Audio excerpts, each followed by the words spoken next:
बघा आई आमच्या घरी आलेली आहे आणि माऊलीचे चरण आमच्या घराला लागलेले आहेत.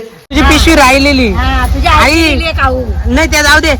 मला तुम्ही माग आंब्याच्या कपट्या दिल्या त्या संपल्या. तुझ्या बनवून दे. आता आंब कुठे आता मोर आले ना. मला जाम आवडले अख्ख्या खाल्ल्या मी. मध्ये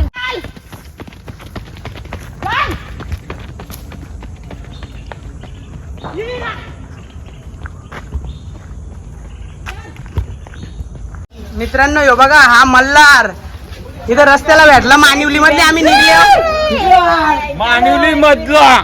चला चला. हाय मित्रांनो, परत भेटलो आपण एक नवीन व्लॉग मध्ये. तुमचं स्वागत करतो ना. आता आम्ही आलो इकडे बडोदा हायवेला, आमच्या नांदप गावाच्या शेजारीचे.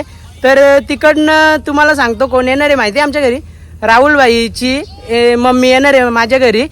तर ते लई मागे लागलेलं बोलतं घरी आहे. पण त्यांना मी मागे बोललेलो तुम्ही जोपर्यंत आमच्या घरी येणार नाही तोपर्यंत मी कसं आता परत तुमच्या घरी येऊ. कसं आहे ते पण आले पाहिजे ना आपल्या घरी.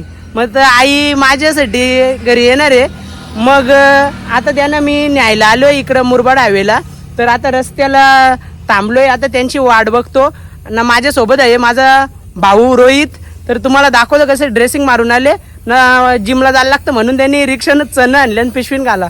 थांबा तुम्हाला दाखवतो कसा बसले. मित्रांनो ही बघा जित्तू व्हायची, तुमच्या लाडक्या जित्तू व्हायची रिक्षा आहे. तर साधी आपली गरीब माणूस आहे, आपला गरीब ब्लॉगर. तर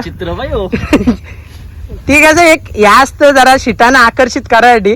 तर हा रोहित ना इकडं बघा रोहितनी कसं चण आणलेत बॉडी म्हणजे डाईट साठी. माझा पण तोच डाईट असतो.